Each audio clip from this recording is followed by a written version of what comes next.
Hello guys, my name is Adrian, and in this video we want to show you how green transportation is one of the solutions that can save our lovely world. Oh yes, and if you don't know, this is a trolley. It makes good drifts. Let's go, baby. Oh my god, oh, stop it, stop it. Stop there.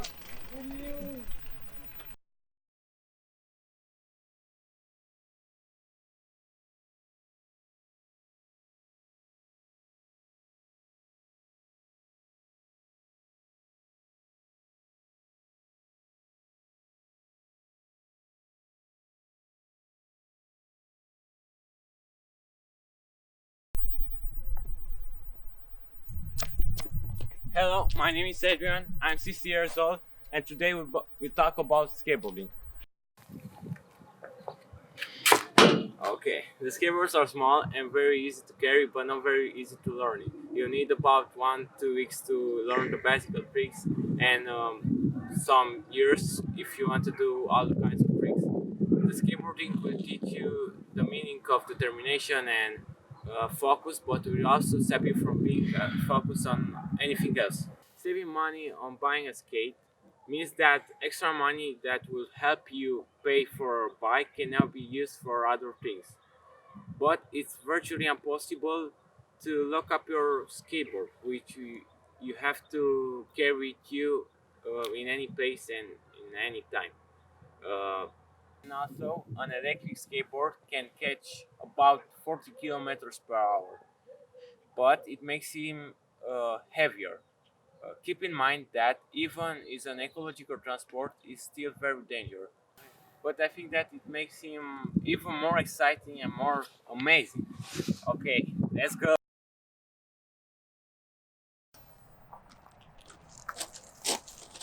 Hello, I'm Christian, and I'm going to present you one of the more environmental friendly means of transports, and probably one of the biggest talking point in today's world, the electric car. For that, we need to go to the park.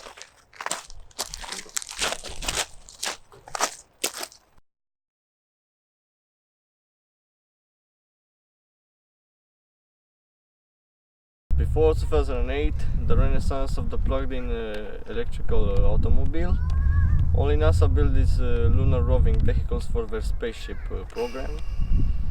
But since then, now a couple of car manufacturers are trying to build hybrid and all-electric cars in order to revolutionize the car industry in the following decades. Even the FIA organized an all-electric car competition, Formula E, the alternative for the famous Formula 1, which is also made in purpose of people to use more electric cars in the following years.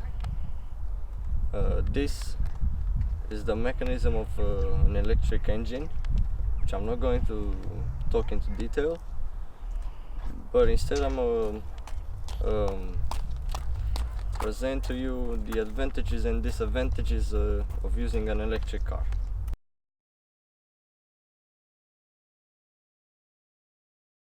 We're getting things started with the early development in the electric car industry, which all began in the early 1740s with the build of the first electric engine, and continued 140 years later to 1884, the year the first electric vehicle was built by Thomas Parker, 20 years before the famous Ford Model T. At that time, the electric car was considered more comfortable and reliable for the middle class, but it was all going to change during the 20th century. The first benefit, and probably the most important one for the electric car, is the lack of production this thing produces. As you can see, this thing right here, the exhaust, produces a lot of pollutants such as carbon dioxide, a couple of oxides of nitrogen, lead, hydrocarbons, etc. Also, the battery of an electric car is based on lithium, a resource we can easily find on the surface of Earth. but it can also be extinct in a couple of years. But that doesn't make any difference because it makes the electric car so productive that you can make a couple of thousands of them. Also, another plus side to that thing is the cost of an electric car, um, which is way cheaper than a internal combustion engine car. But the recharge of that, but the drawback of the electric car is recharging, and the lack of recharging stations in Europe.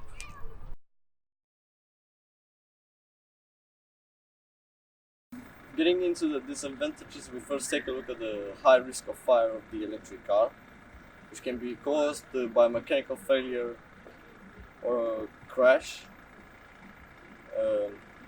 And this is really important because the ICE cars are not that unreliable, and get into fire harder than the electric car.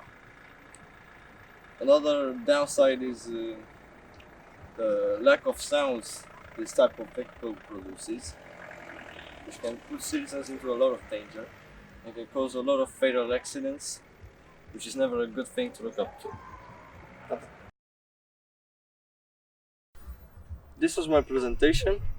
Hope you enjoyed, and I'm looking forward to many memorable moments during our visit. Thank you.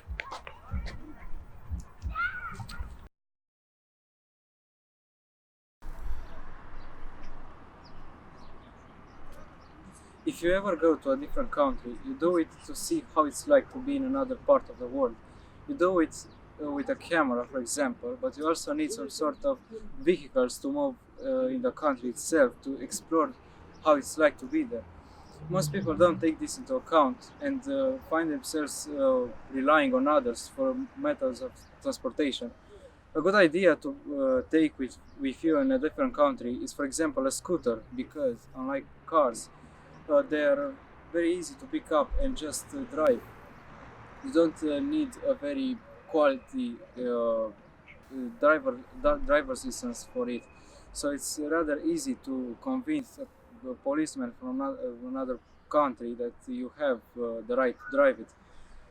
One big advantage of scooters over cars is that you don't necessarily need to add fuel to them, so you can drive them for however you want, unless the car is an electric, for example. Another big advantage for scooters is that they don't pollute the nature itself, so it's a good idea to use them as much as possible if you want the nature to be exactly the way it's now today, and also improve it. Scooters don't have a lot of advantages though, and have big disadvantages to themselves. Unlike a car, for example, a scooter doesn't give you cover. So if you're under the rain of an unfortunate event, you don't have anything to do about it. Scooters also have an advantage in traffics. For example, if you're on a traffic jam, you don't have to wait an eternity so it ends, and you can just get past along the cars.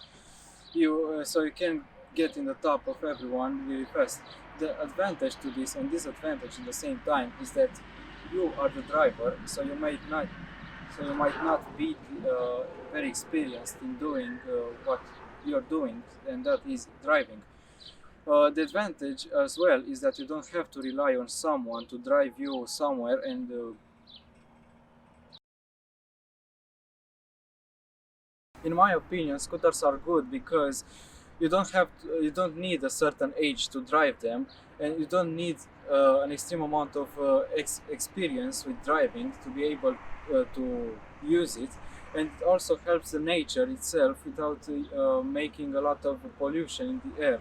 So everyone should get a scooter, especially if they want to go in a different country and explore it by themselves.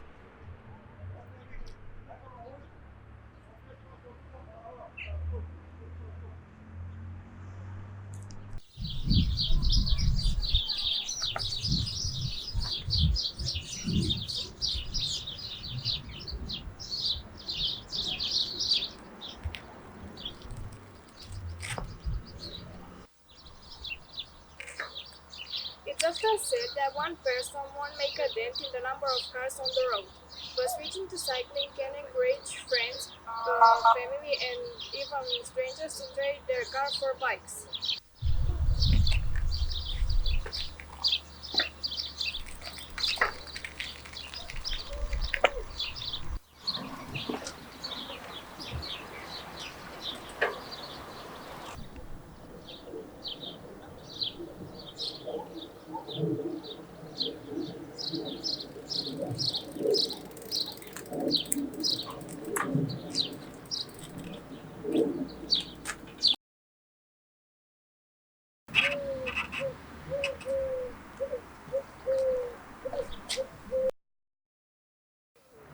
The manufacturing footprint for bikes is minimal compared to cars.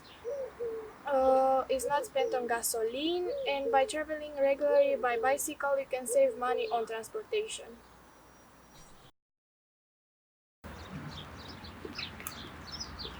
Hello. Hello.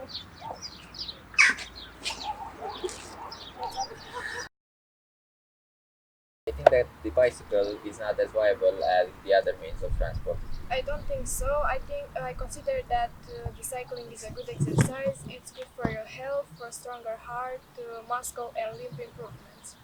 Yes, but the bicycle is not as fast as the car or the motorcycle, and the distances that can be traveled are not as extensive as the ones that can be traveled with a car. The car uses a lot of space. Single parking space for a car can fit up to 12 bikes. In any way, a bicycle can be very easily be stolen, and the owner does not have an insurance against theft or any accident.